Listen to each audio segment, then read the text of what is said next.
What?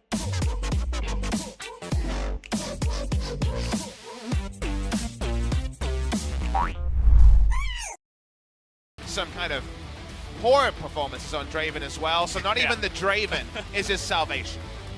Yeah, that definitely is one way to put it, and KT have been in that boat as a team for...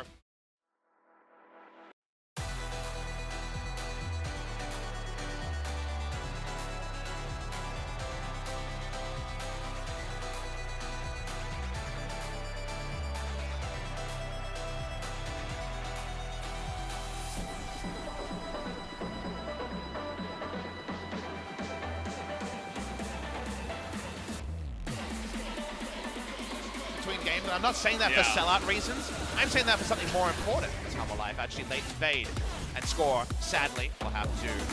It's going to be a 2-on-2 here as Kingin is Akali at level 1. They're just going to turn onto her and not quite getting the kill yet. They don't want to blow any flashes or anything like that, but Smite comes down. Score trying to stay alive here, but he goes down after the flash too. Doesn't work that way, BEAUZ. Look at the follow-up here too. Score's trying to just dungle and get one camp. He's going to get two small wolves. It actually fits the word. I'm not going on Kingin here, but what I mean is it actually is very iconic of what the rune does, or the choice does, because it allows you to relentlessly pursue people and be everywhere. That's exactly what we're seeing from Jarvan this game. In fact, he's back on the red bus one, but here's PT. 3-on-3, but the smite comes in as Score is going to get the knockup, but it's aftershock Galio, but Lissandra able to get it first, but low on mana. They're trying to turn onto Kingin here, and the big one is going to shut him down. The three-man catalyst here from the side of Humble Life, and there it is.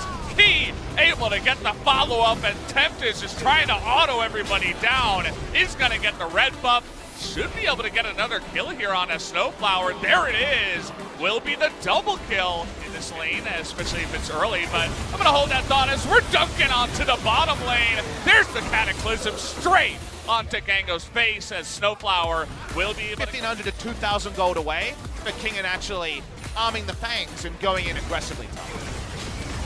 Galio's engaged, as reliable as ever. As once you get that first taunt, you know he's dead. If he doesn't have the cleanse, as Marky really fast on the minimap can already tell he's got that package. Here he comes.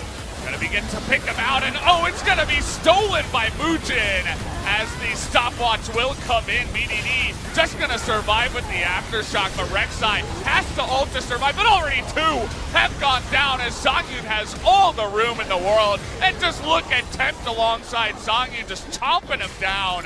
Triple kill, gonna go the way of Kaisa. Well, they do a lot of damage. The two of them, Tempt and Songyun, they have been able to get Songyun's in a good spot. Picks up 3 kills in that last fight. Moojin actually enters this really late, but he has stasis, and that's important. He can walk up, his smite goes in true, applies the stasis, and then consider that Akali can't actually walk past the threats on the side of Humble Life, and that means no one's near Tempt. So guess what he does? He kills people while Kaisa can flash in aggressively to clean up as well. Humble Life have good mobility in the fights. KT's time has come and gone. Maybe that's actually are very strong in the early game. And as we know, if the minions are in position, that means Tempt and Songyun can rein in the damage. However, showing good respect here. Humble Life are not playing like they have a 10,000 gold lead. They're showing respect.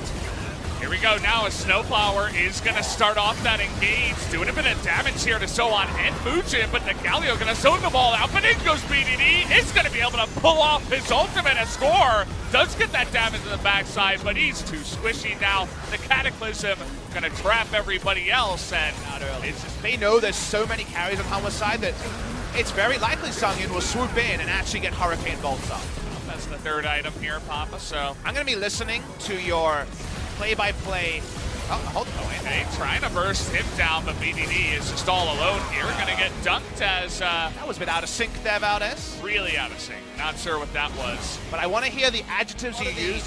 More large adjectives or stronger adjectives might actually be vindicated. Trying, it's hard when you're down this much gold, and you find an 80 carry who seems to be alone. You got to take some risks, right? So, speaking of, Cullen comes out as BDD might be doing it again. Is the second time the charm.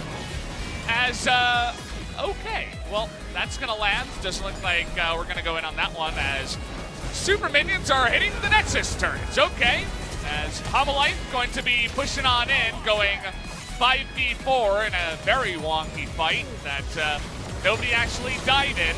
They still do have Baron, though, for 2.5 minutes, so the push does continue. And, well, that's the big one. Straight to the face. You also have the chase, as just from the poke damage, from this far ahead, Homolife going to discourage KT quite a lot. Oh! As, what even happened to him?